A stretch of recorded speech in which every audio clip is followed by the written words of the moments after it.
pour une nouvelle vidéo, donc je sais que ça fait un moment que j'en ai pas fait. Donc voilà, j'avais besoin de mettre les choses au point, de changer un peu d'équipement aussi, puisque j'ai un nouvel appareil photo avec un trépied.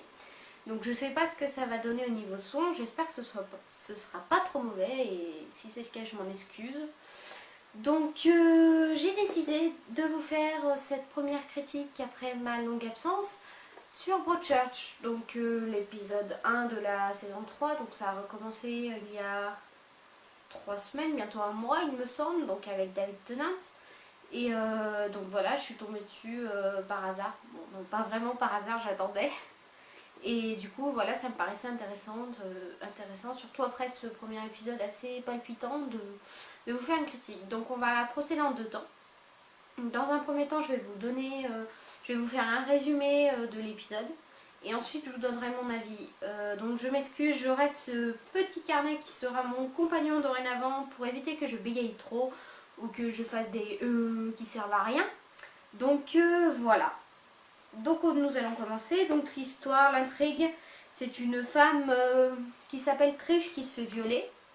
Donc c'est un crime assez violent parce qu'elle se fait violer attachée, bâillonnée, et elle est frappée derrière la tête aussi. Donc forcément c'est Miller et Hardy qui sont sur l'affaire. Sans les deux personnages principaux ça serait pas drôle, sinon une série ça aurait pas de sens. Donc ils arrivent à trouver le lieu du crime assez rapidement. Ça a eu lieu à la fête de sa meilleure amie prénommée Caf. Désolée pour la prononciation, je suis nulle en anglais. Et dans cette fête, eh ben, il y avait 50 mecs au moins, facile. Donc ça fait 50 potentiels suspects. Donc pendant tout l'épisode, on va assister à l'enquête en parallèle avec Miller qui a des problèmes avec son fils.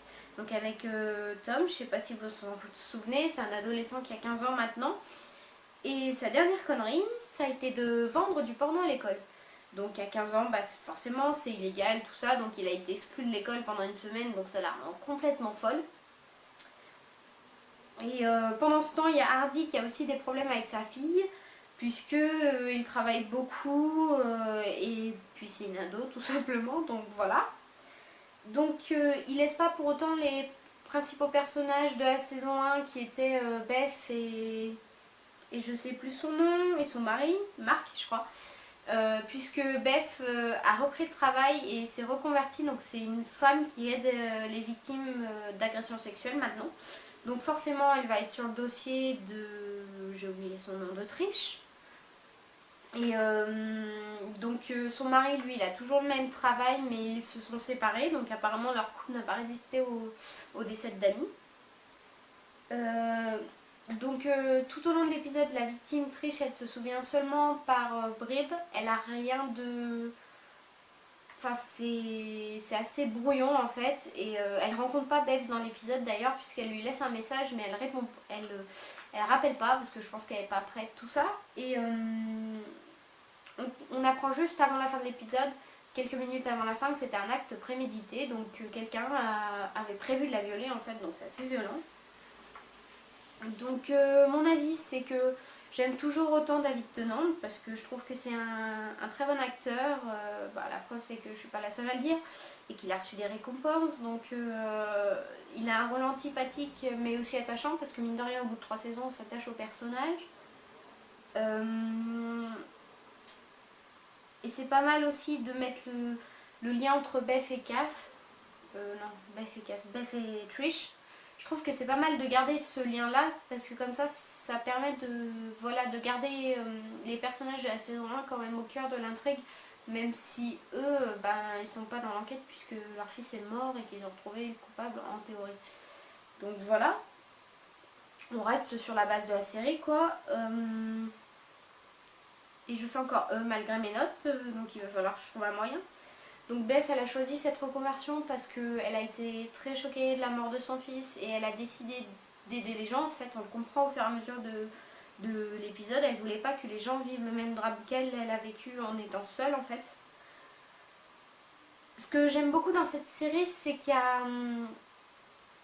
comment on peut dire, il y a beaucoup de choses dans cette série, il y a beaucoup de choses qui sont montrées mais c'est complètement différent. Il y a le calvaire d'une victime de viol, il y a la vie compliquée d'une mère d'une mère célibataire et d'un père séparé. Enfin, c'est très la reconstruction aussi d'un couple qui a perdu un enfant.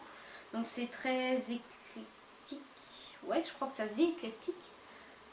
Et sachant qu'en plus les parents ont des ados, donc c'est pas si simple que ça. Donc ce que j'aime beaucoup, j'aime beaucoup l'idée de vraiment tout montrer. Un peu comme notre quotidien à nous, sauf que nous on n'a pas de mort, enfin j'espère pour vous. Et après, la seule chose que je peux reprocher à la série, c'est que normalement c'est la dernière saison. Donc c'est dommage parce que c'était une très bonne saison. En plus, je crois que c'est le seul T. Davis qui l'a écrite, qui l'a scénarisée donc. Donc j'ai pas trop regardé les procédés de caméra, je vous avouerai, parce que j'ai été embarquée par l'histoire. Donc ça c'est une bonne nouvelle, parce que quand on fait des études de cinéma, on finit par se focaliser là-dessus et ça enlève une bonne partie du plaisir en fait. Donc c'est la fin de ce que j'avais à vous dire. Oui, je sais, c'est assez court, mais c'est la première et puis il y en aura d'autres forcément.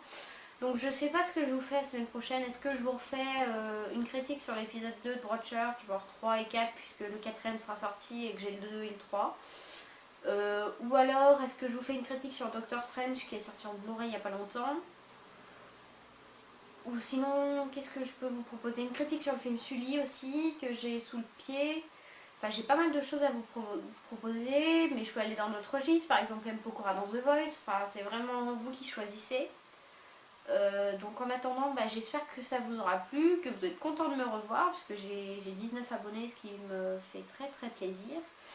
Et j'espère que ouais, ça vous a plu. Donc juste dernière chose, les haters, bon, mettez un pouce rouge si vous voulez, mais ça sert à rien de mettre des commentaires du genre va te pendre, ou comme j'ai vu sur d'autres vidéos, ça sert strictement à rien, ça ne m'atteint pas. Mais par contre, les critiques constructives, j'ai rien contre, au contraire, elles sont les bienvenues parce que ça peut toujours aider pour progresser. Donc j'attends vos retours et je vous souhaite une très très bonne fin de week-end. Bisous bisous.